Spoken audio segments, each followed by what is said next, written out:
기도할 수 있다는 것은 우리에게 특권 중에 특권입니다. 하나님은 누구를 가까이 하실까요?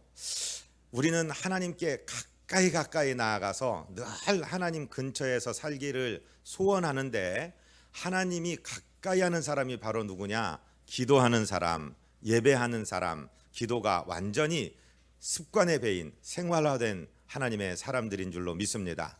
오늘 시편 145편의 이 구절은 기도의 사람 다윗, 그는 위대한 전사요, 왕이요, 시인이요, 정말 아름다운 사람 중에 사람이고 신앙인 중에 신앙인인데, 그의 인생의 결론과도 같은 이 말씀을 우리가 공부하고 있는데요. 그는 다윗이 누구요? 그러면은 노래 잘하는 사람, 전쟁 잘하는 사람, 통치 잘하는 사람, 인화력이 좋은 사람 하겠지만, 그 사람은 기도하는 사람이었다는 것을 우리는 이 시편을 통해서 알 수가 있습니다. 우리 시편 145편 18절 우리 본문의 말씀을 한번 받들어 읽습니다. 여호와께서는 자기에게 간구하는 모든 자, 곧 진실하게 간구하는 모든 자에게 가까이 하시는 도다. 오늘 이 시편의 강조해서 말하는 말씀이, 하나님께 가까이 가고 싶냐? 하나님의 사랑받고 하나님 근처에서 가까이 있고 싶냐? 그러면 진실하게 간구해라, 이렇게 말씀하는 우리 신앙의 선배의 권면을 볼 수가 있는 것입니다. 바로 지금 예배드리며 하나님께 기도하는 집에 앉아 계신 사랑하고 존경하는 성도님들, 우리는 바로 복받은 사람들입니다. 하나님은 잘나고 많이 가졌고 많이 배웠고 많은 힘을 누리는 그런 사람들을 내가 가까이 하겠다 하지 않고, 기도하는 사람 가까이 하겠다, 이렇게 말씀하셨어요. 시편 65편 4절에서 뭐라고 말씀하시는지 우리 읽어볼까요? 주께서 택하시고 가까이 오게 하사 주의 뜰에 살게 하신 자들은 복이 있나이다. 우리가 주의 집 곧 주의 성전의 아름다움으로 만족하리이다. 아멘. 저와 여러분이 어쩌다 보니까 예수 믿게 됐고, 어쩌다 보니까 교회 다니는데 비전교회 다니게 됐고, 그래서 여기 지금 앉아있다. 아닙니다. 그렇게 생각하시면 절대 오산이십니다. 하나님께서 우리를 한 사람 한 사람 천에 하나 고르고 만에 하나 뽑아서 택하셨습니다. 그리고 너는 내 집 뜰에 있어라, 여기서 살아라 말씀하셨습니다. 청소하느라고 빗자루를 들고 다니든, 성도들을 먹이시느라고 주방에서 팔을 다듬으시든, 찬양대 연습을 하시든, 우리 아이들을 가르치시느라고 전화를 하고 신방을 하시든, 주의 전에서 주의 뜰에서 지금 예배하러 오신 우리 모든 분들은 하나님께서 선택하셔서 가까이 오게 하신 복받은 사람들이라고 오늘 시편의 기자는 말씀하고 있습니다. 세상 사람들은요, 뭘 가진 사람, 높아진 사람, 힘 있는 사람, 잘난 사람, 당신 복받았네, 그렇게 얘기해요. 그러나 이 인생 짧게 정말 날아가는 화살처럼 끝나고 마는데, 이 땅에서도 복되고 하늘나라 가서도 복된 사람은 바로 주의 뜰에 거하게 하신 사람들, 하나님의 뜰에서 하나님의 전에서 섬기며 예배하며 기도하는 바로 우리들이 최고로 복받은 사람이라고 하나님이 말씀하고 계십니다. 이 사람들은 가까이 가는데요, 하나님이 특별히 가까이 하고 기뻐하는 사람은 잘난 사람, 똑똑한 사람이 아니라 어떤 사람이라고 시편 34편 18절을 얘기합니까? 같이 읽습니다. 여호와는 마음이 상한 자를 가까이 하시고 중심으로 통회하는 자를 구원하시는도다. 할렐루야. 기도하는데도 우리가 2월 한 달 계속 기도에 관한 말씀을 묵상하며 계속해서 반복되는 이야기가 예수님이 누가복음 18장 후반부에 해주신 이야기입니다. 바리새인의 기도, 손을 높이 들고 사람들 앞에 서서 하나님, 나는 일주일에 2번 금식합니다. 하나님, 나는 근체와 회향의 11조를 드립니다. 하나님, 나는 저 세리놈처럼 도색질하지 않습니다.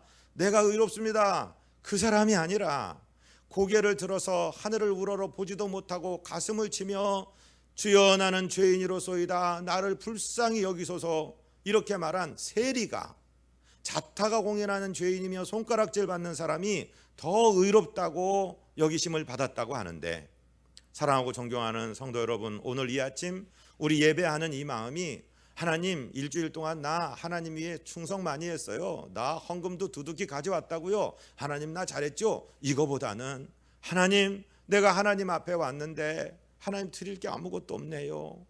하나님 내가 뭐 하나님께 해드린 것도 없고 하나님 계속 실망만 시켜드렸네요. 하나님 이런 저 같은 연약한 자도 예배를 받아 주시겠습니까?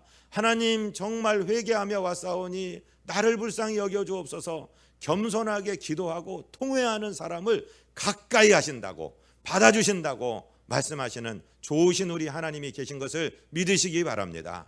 다윗도 말씀합니다. 그런 겸손한 기도자, 통회하고 자복하고 자기 죄를 슬퍼하며 하나님 앞에 뉘우치며 나오는 그 기도를 하나님이 기뻐하신다고 말씀하십니다.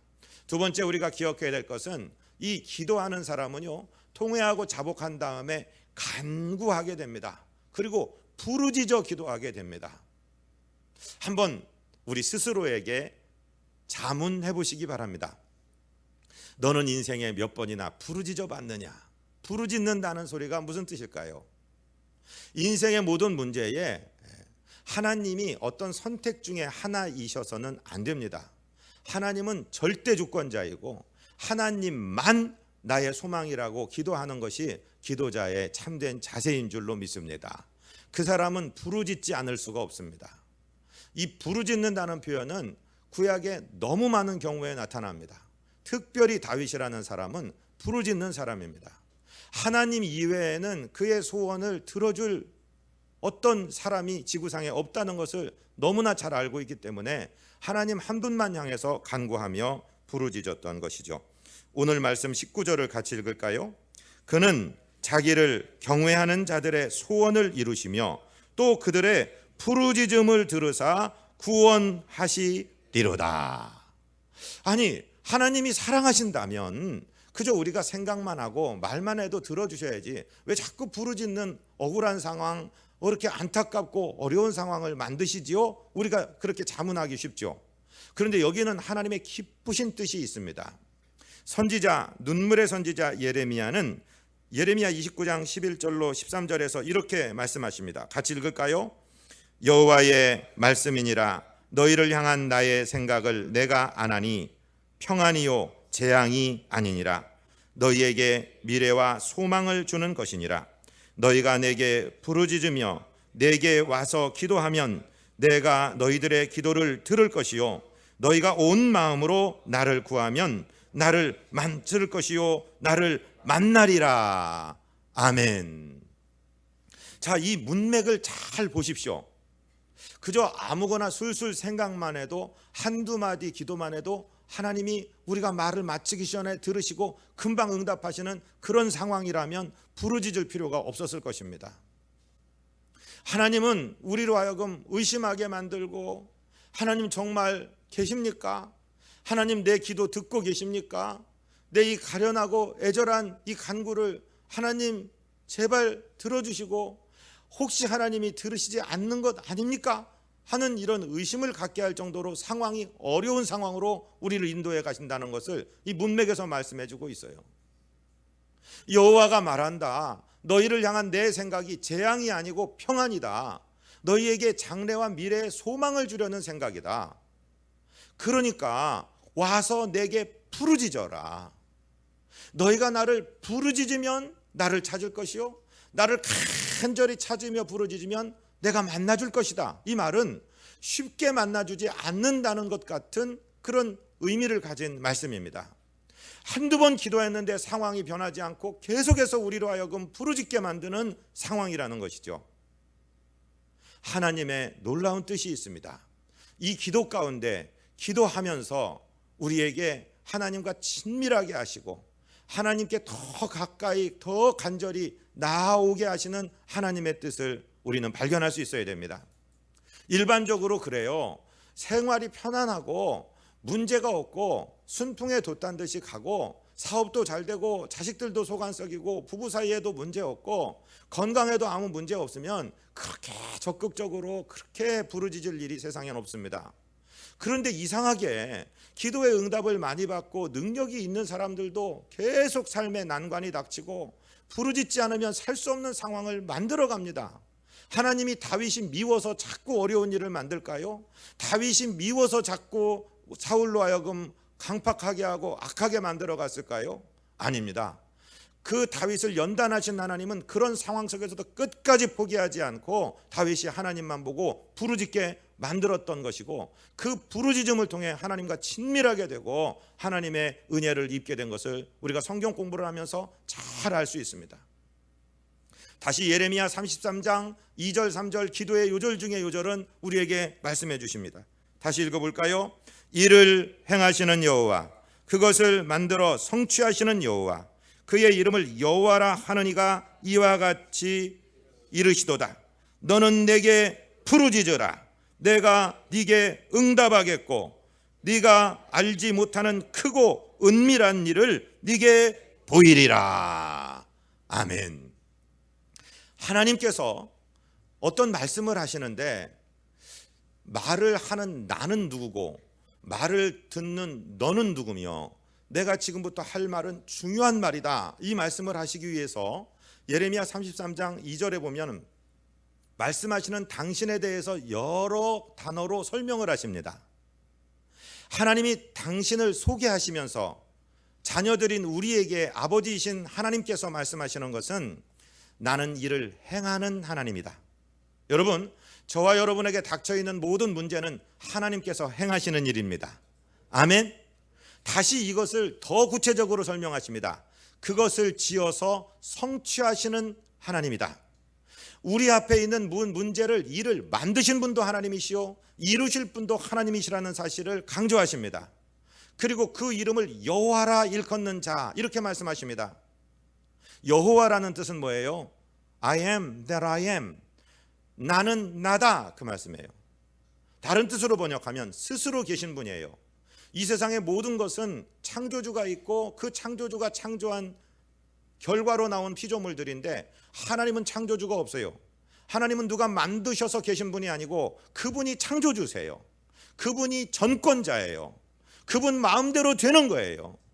그래서 내 이름이 나는 나다라는 이름이다 라고 당신을 소개하시면서, 이렇게 긴 구문에서 당신을 소개하시면서, 그러니까 다음에 하실 말씀이 중요하다는 말씀이에요? 하찮다는 말씀이에요?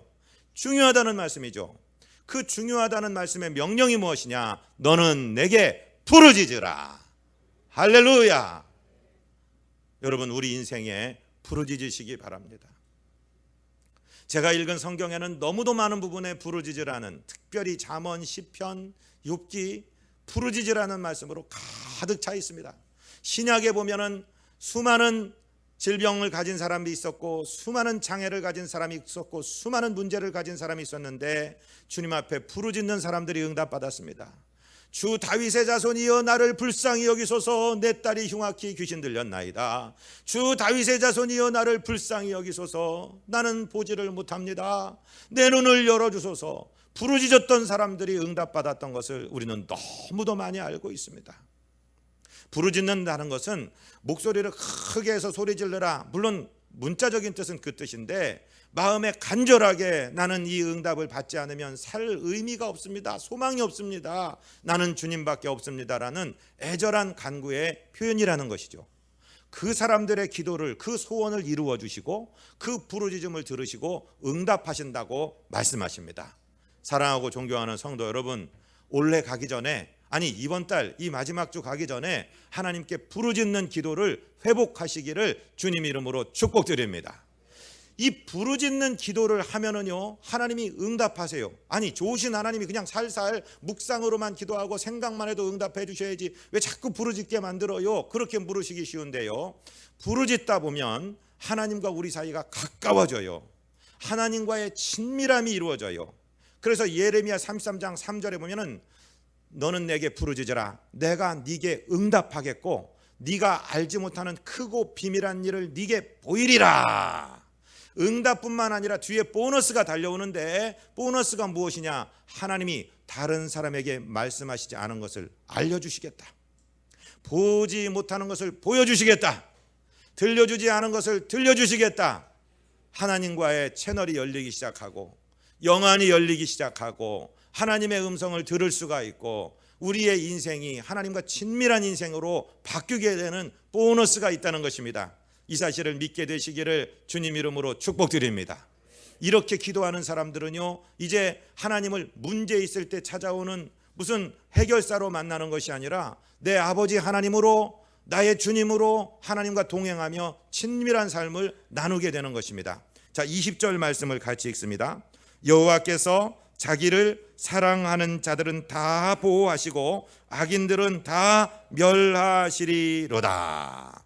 하나님과 기도 가운데 친숙해지다 보면, 이거는 체험을 안 한 사람 절대 모르는 얘기인데, 체험을 하다 보면 희한한 일이 일어나는데, 하나님께서 내가 기도한 것 이외에도 나를 보호하시고 계시는 것을 자꾸 느낍니다. 그리고 나를 대적하는 사람을 내가 대적하지 않는데 하나님이 손으로 막으시고 하나님이 처리하시는 것을 느끼게 된다는 것입니다.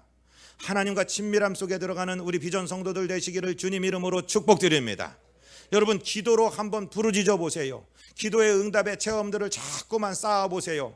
그러면 하나님과 친밀해지고, 내가 다른 사람의 조롱도 받고 비난도 받고 어려움도 받는데 그 사람들에게 주목하지 아니하고 하나님께 가까이 나가서 나의 소원을 아뢰고 나의 원통함을 아뢰고 하나님께 부르짖다 보면 어느 순간인지 나의 대적들을 하나님이 다 정리해버린 것을 알게 됩니다. 아멘. 이것을 체험하시기를 바랍니다. 구약에 유대 13대 임금 히스기야라는 분이 있습니다. 히스기야의 아버지 12대 유다 왕은 아하스라는 사람인데 아주 악한 우상숭배자예요.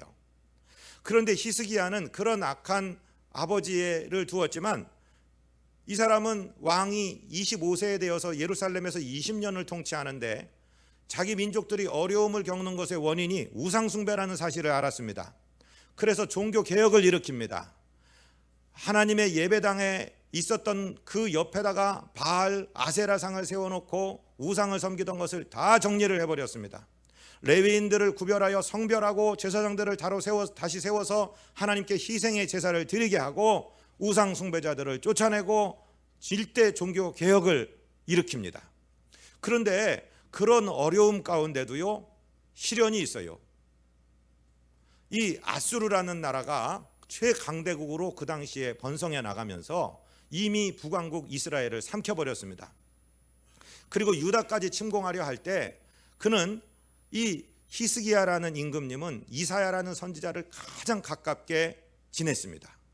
지난주에요, 우리 빌리 그레함 목사님이 1918년 출생이신데 우리 나이로 100살, 미국 나이로 만 나이로 하면 99살 사시고 지난주 목요일 날 하나님의 부름을 받으셨어요. 이분은 이 어려서부터 17세 하나님께 헌신하고 난 다음부터 전도자로, 복음 전도자로 살았는데 1950년대 트루만 대통령부터 시작해서 바로 전 대통령 오바마까지 미국의 모든 대통령들을 자문하신 분입니다. 나라가 어려움을 겪을 때, 전쟁을 치를 때 미국의 통치자들은 이 빌리 그레함 목사님께 기도를 요청하고 목사님 어떻게 하면 좋을까요? 같이 논의했습니다. 그런 위대한 별이 지금 사라지고 하나님 품에 안겼는데 그분 마지막 이야기를 보니까 마지막 설교에서 나는 주님께서 나를 만나시면서 Well done, my good and faithful servant 라고 얘기할 걸 기다린다. 잘했다, 착하고 충성된 종아라고 칭찬하실 그 사실을 소원하며 하늘나라를 기다린다. 멋진 전도자가 가셨어요. 그런데 이 히스기야 시절에 이사야가 그런 사람입니다. 18만 5천 명이나 되는 아수르 군대가 몰려와서 완전히 그들을 포위했는데 이사야 선지자와 히스기야가 하나님 앞에 기도합니다. 간구했을 때 하나님께서 하루 저녁에 하늘 군대를 보내줘서 18만 5천 명은 전멸시킨 전적이 있는 위대한 임금입니다. 그런데 이 위대한 임금도요, 어려움을 겪습니다. 물론 잘못 때문에 징계를 받은 것인지 어쩐지는 잘 모르겠습니다. 그가 이방에서 나라 사람들이 왔을 때 그 자기의 무기고 무슨 궁전의 재산들, 성전의 모든 것들을 다 열어줘서 어떻게 보면 좀 교만해졌는지 자기가 좀 뻐기고 싶어서 그랬는지 몰라도 그걸 다 열어주고 난 다음에 어떤 일이 일어나냐면 하나님이 이사야 선지자를 보내서 네 통치자 히스기야에게 말해라. 모든 일을 정리하라고 그래라. 며칠 내에 내가 그를 부를 것이다. 사형 선고를 받는 거예요. 그러니까 이사야가 가서 임금님, 하나님 말씀에 당신 일을 다 정리하라고 하십니다. 그리고 그것을 통보하고 히스기야는 지금 왕궁에 나와서 성문으로 향하여 걸어가고 있습니다. 그런데 놀라운 것은 이 히스기야 임금님이 그 사형 선고를 받고서 어떻게 했느냐? 그 유명한 면벽 기도를 합니다. 낯을 벽으로 향하고 하나님이 데려가시겠다는데 의사가 무슨 소용이 있습니까? 하나님께 간구합니다. 하나님, 이제까지 제가 정말 부족하지만 하나님 앞에 성실히 행했던 이 모든 일들을 좀 기억해 주옵소서. 그리고 심히 통곡을 합니다. 근데 참 놀랐죠. 하나님께서 그 한순간의 기도, 그 부르짖음을 들으시고 다시 이사야에게 말씀하십니다. 이사야, 돌아가서 히스기야에게 얘기해라. 마치 하나님께서 변덕을 부리시는 것처럼 이렇게 하루 이틀도 안 지나고 그저 얼마나 시간도 지나지 않았는데 하나님께서 하나님의 종 이사야를 다시 히스기야에게 돌려보내서 하시는 말씀을 주보에 기록해 놨습니다. 이사야 38장 4절부터 우리 같이 읽겠습니다. 이에 여호와의 말씀이 이사야에게 임하여 이르시되 너는 가서 히스기야에게 이르기를 네 조상 다윗의 하나님 여호와께서 이같이 말씀하시기를 내가 네 기도를 들었고 네 눈물을 보았노라. 내가 네 수안에 15년을 더하고 너와 이 성을 아수르 왕의 손에서 건져내겠고 내가 또 이 성을 보호하리라. 여러분, 하나님께서는 하나님을 사랑하고 하나님을 경외하는 성도의 눈물과 그 부르짖음을 기뻐하십니다. 마치 변덕 부리는 엄마처럼 너 이놈 자식 맞을 거야. 너 오늘 100대 맞을 줄 알아. 절대 엄마에게는 용서가 없어. 너는 관용이 없어. 너는 자비를 받지 못할 거야. 막 하다가 애가 갑자기 울면서 엄마 잘못했어요. 그러면 와락 끌어안고 울어버리는 엄마처럼 하나님이 마치 이 지존하신 하나님께서 한 인간의 눈물을 보시고 한 인간의 기도를 들으시고 마음을 순식간에 바꿔버리신다고. 오늘 내일 불러가기로 했다가 15년을 연장시켜 주시고 그리고 더불어서 내가 아수르로부터 너를 지킨다. 네 성 예루살렘을 지킨다. 내가 보호한다. 할렐루야. 여러분, 부르짖어 기도하고 하나님과 친밀한 관계가 되면은 하나님께서 우리 대적을 직접 막아주십니다. 이 단계의 기도에 깊이 들어가시기를 주님 이름으로 축복드립니다. 그리고 나면은요, 우리 인생의 코드가 바뀌어요.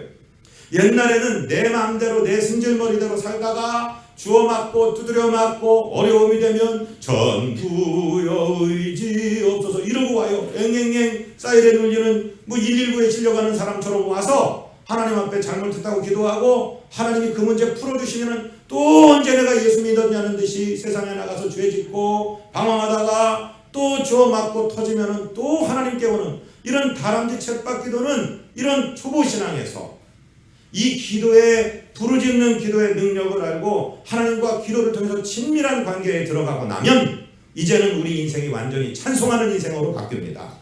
어떤 문제가 닥쳐와도 일단 찬송하고 일단 감사하고 승리하는 코드로 바뀝니다. 옛날에는 시시껄렁한 문제, 누가 뭐한테 뭐라고 한마디 들은 것, 교회 신앙생활하다가 뭐 어려운 거 하나 만났다고 교회를 다니네 안 다니네, 하나님이 있네 없네 그러는 신앙을 벗어나서 누가 뭐라고 조롱을 하고 누가 신체적인 위해를 가할지라도 두려워하지 아니하고 하나님을 찬송하며 나가는 찬송자가 된다는 것이죠. 오늘 시편 145편의 마지막 절이 그것을 입증하고 있습니다. 같이 읽습니다. 21절입니다. 내 입이 여호와의 영예를 말하며 모든 육체가 그의 거룩하신 이름을 영원히 송축할지로다. 아멘. 이 다윗이라는 분의 특징이 무엇이냐면요, 시를 시작할 때는 내 영혼아 네가 어찌하여 내 속에서 이리 불안하여 하노. 하나님, 나의 눈물이 주야로 내 음식이 되었습니다. 막 울면서 시작을 해요. 너무 힘들어요. 하나님, 너무 살기가 괴로워요. 이러다가 자기가 기도하다 보면 끝에 가서는 갑자기 하나님을 찬양하는 논조로 바뀌고 나중에는 내가 평생에 하나님을 찬양할 것입니다. 이렇게 얘기합니다. 사랑하고 존경하는 성도님들, 기도의 위력이 바로 이것입니다. 우리 비전 성도님들은 이 기도의 달 2월이 지나기 전에 이 기도에 불을 붙이시기를 주님 이름으로 축복드립니다.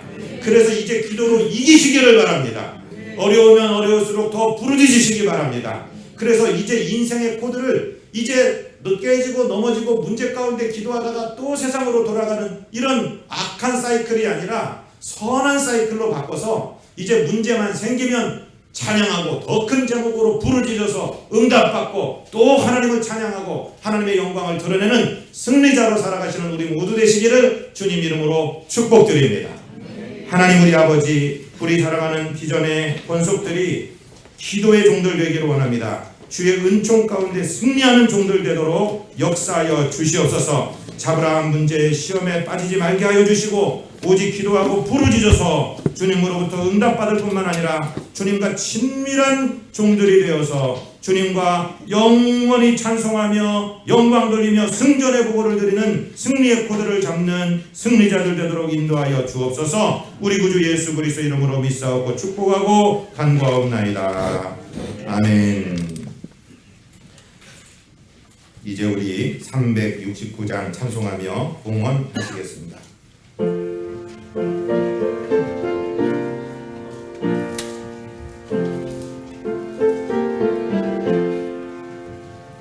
죄진 같은 우리 구주 어찌 좋은 친구지 걱정 근심 부러운지 우리 주께 맡기세 주께 구하옵는 보고 너를 받지 못하네 사람들이 억지하여 아랠 줄을 모를까